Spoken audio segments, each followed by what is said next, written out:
آل سعود تاريخ حافل بالتآمر والقتل ضد الأمة الإسلامية. نوجز هنا وبشكل مبسط تاريخ آل سعود الحافل بالقتل والدمار ضد الأمة الإسلامية من عام 1745 حتى عام 2017.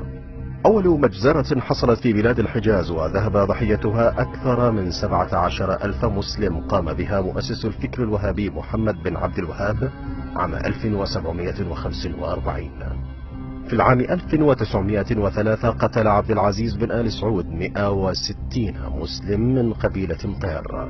أما في عام 1904 قتل عبد العزيز بن آل سعود 3,300 مسلم سني من قبيلة شمر. أول من تأمر على دماء المسلمين عام 1914 في الحرب العالمية الأولى هو الملك عبد العزيز بن آل سعود، عندما شارك إلى جانب التحالف البريطاني الفرنسي لإسقاط الخلافة الإسلامية، وقتل في هذه المعارك أكثر من 200,000 مسلم خدمة للمشروع اليهودي.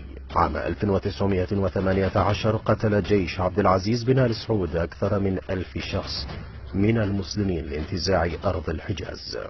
في العام 1920 قتل جيش آل سعود أكثر من 3000 مسلم من عشائر وبدو الكويت. وفي العام ذاته أيضا قتل جيش آل سعود أكثر من 3500 مسلم ليستولوا على منطقة عسير. من عام 1920 حتى عام 1930 وحسب مختلف الإحصاءات قتل جيش عبد العزيز بن آل سعود أكثر من 45 مسلم بأبشع وأفظع الطرق. عام 1925 قتل جيش آل سعود أكثر من 3000 مسلم من عشائر الأردن واستولى على أرض الحجاز. في عام 1930 انقلب عبد العزيز على حلفائه وقتل منهم بالتعاون مع الإنجليز 1500 مسلم. ومن عام 1930 حتى عام 1935 قتل جيش آل سعود أكثر من 18,000 مسلم يمني. ومن عام 1930 أيضا حتى عام 1941 تآمرت السعودية مع الانتداب البريطاني والفرنسي على الحركة الثورية التي انطلقت بالعراق لإعادة الخلافة الإسلامية، حيث قتل أكثر من 8,000 مسلم عراقي. في عام 1940 بسبب دعم آل سعود بالنفط والمال للإنجليز قتل أكثر من 18,000 مسلم من الشعب المصري في معركة العلمين، حيث طلبت ألمانيا من إيطاليا أن تقصف حقول النفط السعودية التي تعطي النفط بالمجان للإنجليز. أعطيت فلسطين لليهود عام 1948 بموجب اتفاق وقعه الملك عبد العزيز بن آل سعود للحكومة البريطانية. وبسبب الاتفاق اليهودي السعودي قتل في فلسطين منذ عام 1948 حتى 2017 أكثر من 2 مليون مسلم، وهجر أكثر من 12 مليون فلسطيني إلى العالم. في عام 1961 قامت السعودية بالتعاون مع الإنجليز وبعض الدول الخليجية بالتآمر على ثورة الرئيس العراقي عبد الكريم قاسم، حيث قتل أكثر من 30,000 عراقي وأعدم عبد الكريم قاسم. خاضت كل من مصر والأردن وسوريا والعراق ولبنان حربا ضد إسرائيل التي ارتكبت مجزرة يافا في عام 1967، وسقط في هذه المعركة التي عرفت بالنكسة بسبب تخاذل السعودية أكثر من 25,000 شهيد و50,000 جريح، ولم تتدخل السعودية إلا أثناء انعقاد القمة العربية في الخرطوم.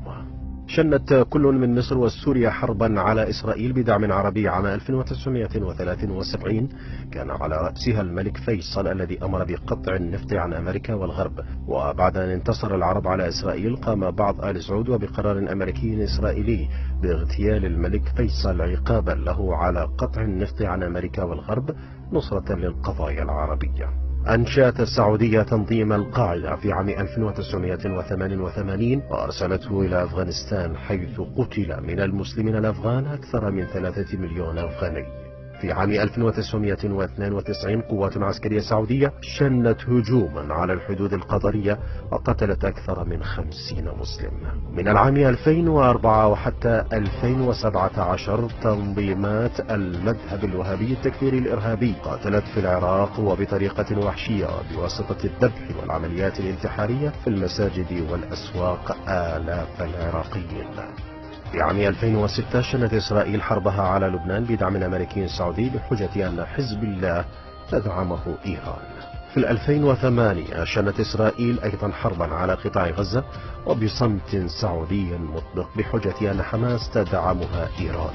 أما في عام 2009 الجيش السعودي شن هجوما عنيفا على اليمن تحت مسمى الأرض المحروقة. في العام 2011 الجيش السعودي دخل مملكة البحرين للقضاء على تحرك مدني سلمي. في العام ذاته الأمن السعودي هاجم منطقة القطيف السعودية ولم يتم معرفة عدد القتلى والمفقودين حتى الآن.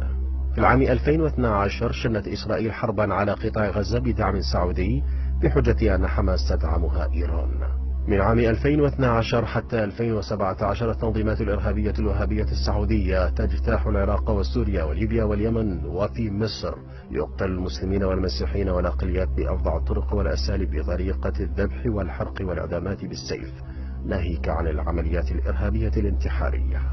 في عام 2015 الجيش السعودي يشن حملة عسكرية واسعة مع حلفائه على اليمن ويستهدف كل شيء، حيث سجل سقوط أكثر من 15,000 مسلم غالبيتهم من النساء والأطفال، بالإضافة إلى المجاعة وانتشار الأوبئة والأمراض مع دمار قدر بمليارات الدولارات.